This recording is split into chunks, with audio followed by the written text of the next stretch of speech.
1 year ago, the European Union opened its doors to Ukrainians fleeing Russia's invasion by activating this so-called Temporary Protection Directive. It was an unprecedented decision that enabled as many as 4 million people to stay in the EU until March 2024. Nearly 12 months later, and the European Commissioner for Home Affairs tells Euronews that the EU did well to manage, after showing her extracts from our reporting on the ground.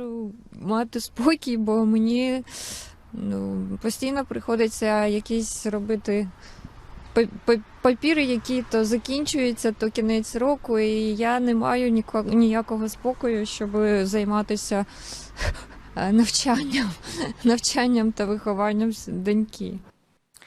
So basically, what can be done, in your opinion, to fasten these procedures that the refugees are facing?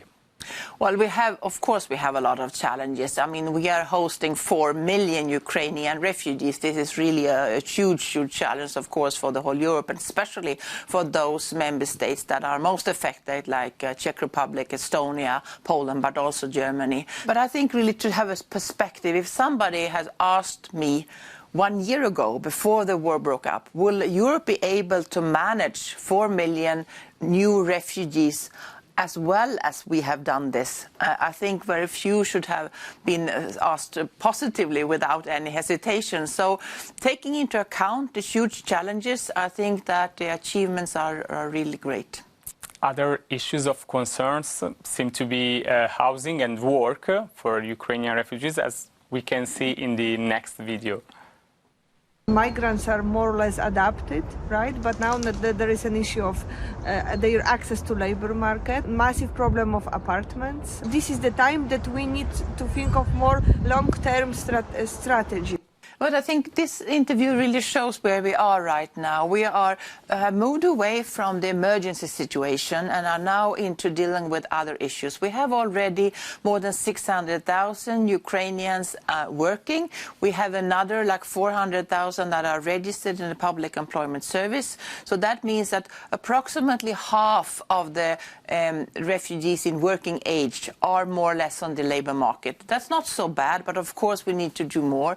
We have 750,000 children in our schools, but what was also mentioned here, housing, of course, is a challenge in many, many regions and towns. Do you think that this instrument, this Temporary Protection Directive, could be used again in other cases in the future?